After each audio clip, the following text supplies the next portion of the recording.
তোমার নাম তাহলে সৌভিক ঘোষ, তাই তো?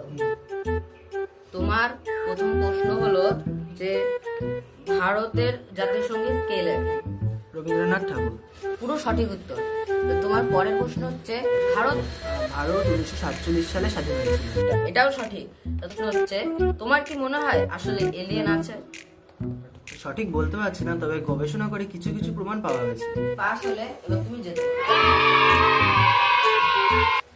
ভাই পরীক্ষা হেরে গেছে, তাই নাকি? তাহলে উত্তরগুলো বল। প্রথমটা রবীন্দ্রনাথ ঠাকুর, পরেরটা 1947 সাল, আর লাস্টেরটা বলবি সঠিক বলতে পারছি না, গবেষণা করে কিছু কিছু প্রমাণ পাওয়া গেছে। তোমার নাম কি? রবীন্দ্রনাথ ঠাকুর। তোমার জন্ম কত সালে? আমার 1947। তুমি কি পাগল নাকি? ঠিকঠাক বলতে পারছি না, কিন্তু গবেষণা করে কিছু কিছু প্রমাণ পাওয়া গেছে।